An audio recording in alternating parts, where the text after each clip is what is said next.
Halo, selamat datang di video saya. Di sini saya akan mewawancarai teman saya yang saya anggap sedang berjuang. Sebelumnya, perkenalkan nama saya Putra Nugraha Wibowo. Saya salah satu mahasiswa Universitas Muhammadiyah Ponorogo mengambil jurusan Ilmu Pemerintahan. Pengen tahu kelanjutannya? Simak video ini sampai selesai. Baik, di sini saya sedang bersama salah satu teman saya. Mungkin bisa memperkenalkan diri terlebih dahulu, Mas. Ya, Mas Putra. Perkenalkan, nama saya Wirahuta Dianata. Saya asli orang Madiun. Dan saat ini saya sedang berada di bangku perkuliahan. Lebih tepatnya, saya berkuliah di salah satu universitas yang ada di Madiun, yaitu di Unipma, atau kebanyakan orang itu menyebutnya IKIP PGRI Madiun. Siapa sih yang nggak tahu dengan IKIP atau Unipma? Insya Allah ya, kebanyakan orang Madiun sudah tahu kalau IKIP itu ya Unipma itu. Seperti itu. Baik Mas Wira, di sini saya akan menanyakan beberapa hal mengenai berjuang dalam menjalankan dua kegiatan penting dalam satu waktu yang bersamaan. Baik, kita mulai dari pertanyaan pertama. Apa motivasi Anda melakukan dua hal dalam satu waktu? Dalam artian keduanya juga sangat penting untuk masa depan Anda. Jadi lebih tepatnya itu kalau diri saya itu mempunyai prinsip, kalau enggak sekarang ya kapan lagi gitu. Ibarat saja kalau kita dikasih tugas sama dosen kita itu kan, misal hari Selasa ini kita dikasih tugas, terus deadline-nya minggu depan. Nah, di situ kan kita mempunyai banyak waktu luang untuk mengerjakan tugas tersebut lebih awal. Jadi di sini saya mengambil tindakan lebih cepat. Toh juga nanti ketika saya berhasil di tindakan saya yang pertama itu, maka saya ke depannya itu akan bisa lebih rileks atau bisa lebih santai. Akan tetapi sebaliknya, kalau saya mengambil tindakan tersebut lebih telat atau lebih lambat, hal itu pun maka akan berakibat negatif atau akan merugikan bagi diri saya. Jadi saya mempunyai prinsip dang wis, dang bar, gek dang neh. Dang dalam artian kalau bahasa Indonesianya itu biar cepat selesai, terus biar bisa mulai lagi gitu. Jadi kalau kita dalam mengikuti kehidupan yang ada di dunia ini itu udah pasti tidak ada habisnya. Ibarat saja kalau Mas Putra sendiri ya dikasih uang 1.000, itu nanti masih berkurang, masih minta lagi 2.000, minta lagi 3.000, minta lagi ditambah. Nah, seperti itu. Jadi di sini saya berusaha untuk mengejar hal-hal yang kira-kira itu masih bisa saya capai. Toh juga di sini umur saya masih muda. Gitu.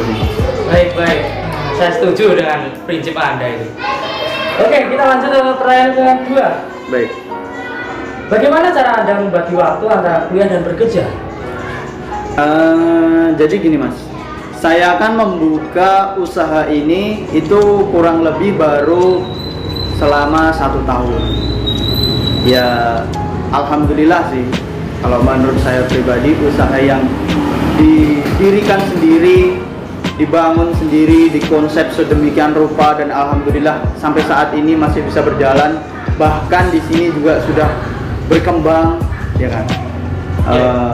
Dalam 1 tahun belakangan ini kan ada wabah pandemi COVID yang masuk di Indonesia. Nah, jadi seperti itu. Di sini saya berpikir kalau saya kayak gini terus, diam diri di sini kayak gini terus, saya kedepannya itu bakalan jadi apa? Itu saya mikirnya nih. Toh juga di sini saya sudah mempunyai basic dari awal, mempunyai bakat. Kenapa toh? Kok enggak saya kembangkan? Jadi hobi yang saya punya ini saya jadikan sebagai mata pencarian. Jadi hobi, ketika hobi itu saya salurkan untuk mencari nafkah, maka walaupun toh kita rugi, di situ tetap rasa nyaman, tetap rasanya marem. Soalnya iya, tetap enjoy. Walaupun kita rugi, tapi hobi kita itu bisa tersalurkan. Jadi menurut saya itu nggak terlalu rugi. Untuk pembagian waktunya itu sih lebih ke online sama offline. Jadi di sini kan kita kuliah udah hampir selama 2 tahun kalau nggak salah. Kita itu kan kuliahnya online. Jadi kebanyakan itu kita kuliah di rumah, apa-apa di rumah, lewat laptop, lewat digital, smartphone, bahkan makan, minum segala macam itu sudah bisa diakses dengan online. Nah, tapi berbeda dengan pekerjaan. Kalau pekerjaan saya harus turun ke lapangan. Jadi ketika di situ saya kelas online, ya saya kelas online tapi juga disambi kerja. Nah, gitu. Jadi bisa berjalan bersamaan. Akan tetapi di sini ya saya di awal tadi belum memperkenalkan kalau saya mengambil jurusan informatika. Jadi di jurusan informatika itu kan ada yang namanya praktikum. Nah, kecuali kalau di praktikum saya tidak mengambil job kerja. Jadi saya lebih fokus ke praktikumnya gitu. Untuk pembagian waktunya lebih ke fleksibel. Cuman saya juga sudah memikirkan mana yang lebih penting, mana yang bisa diganti. Itu. Baik. Manajemen waktunya sangat baik sekali menurut saya. Lanjut ke pertanyaan selanjutnya Mas ya. Ya. Bagaimana suka duka kuliah sambil bekerja, terutama ketika Anda menjalani semuanya? Jadi gini, dalam melakukan suatu hal atau keputusan yang kita ambil itu kan pasti ada yang namanya suka dan duka. Bener ya? Yang dibilang sama Mas Putra itu benar. Jadi untuk suka, dukanya dulu deh. Biasanya kan sedih dulu baru senang. Biasanya gitu. Kalau dukanya itu, yang pertama pasti kuliahnya kurang maksimal. Dalam artian materi yang kita terima itu kurang maksimal. Soalnya kenapa? Soalnya sejatinya manusia itu tidak bisa menerima dua hal secara bersamaan dengan waktu yang sama. Jadi seperti itu. Jadi kalau misal di situ posisi saya lagi kerja, tapi di situ saya juga sedang kuliah online. Nah, di situ otomatis saya lebih terfokus ke kerjanya. Soalnya itu offline, memerlukan yang namanya gerak fisik, pola pikir dan segala macam di situ saya curahkan untuk bekerja. Nah, kuliahnya kayak gimana? Kuliahnya online ya sudah. Di situ saya kuliah online pakai Google Meet atau Zoom, menggunakan HP. Saya pakai HP, saya kantongin, udah saya sambil bekerja. Gitu. Jadi materi-materi yang disampaikan sama dosen itu tidak bisa saya tangkap secara penuh, secara 100% itu tidak bisa saya tangkap. Jadi di situ. Cuma sukanya, tadi kan dukanya. Nah, ini sukanya. Sukanya itu yang pertama ya tadi hobi yang bisa tersalurkan dan bisa menjadikan cuan. Terus yang kedua itu relasi kita bertambah. Customer yang masuk kepada kita itu kan dia punya pengalaman banyak, dia punya cerita-cerita banyak. Nah, di situ kita bisa bertukar pikiran, bisa mencari pengalaman-pengalaman baru, menambah wawasan.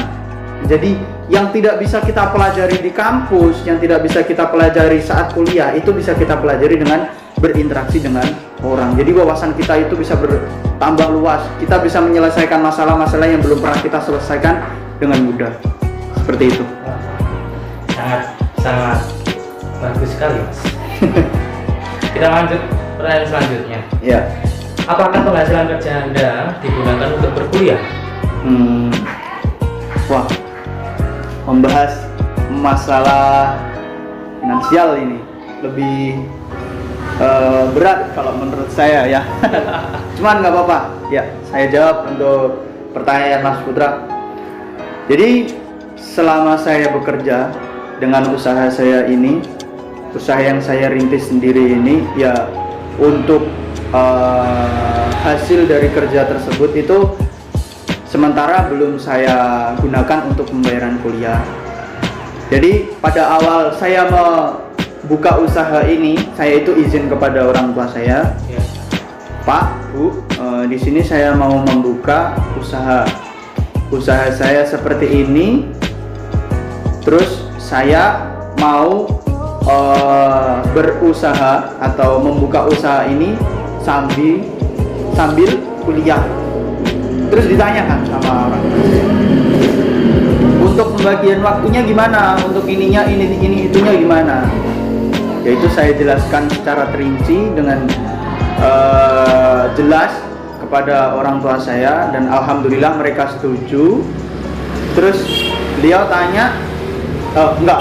Terus beliau bilang untuk uang yang kamu dapat ketika kamu dapat uang setelah bekerja itu, dalam artian uang yang kamu dapatkan dari kerja kamu itu jangan dibuat untuk membayar kuliah. Jadi untuk uang kuliah itu udah ditanggung sama orang tua saya. Jadi itu yang bilang orang tua saya. Jadi ya sampai saat ini uang yang saya dapatkan dari pekerjaan saya itu ya yang pertama buat saya tabung untuk modal itulah.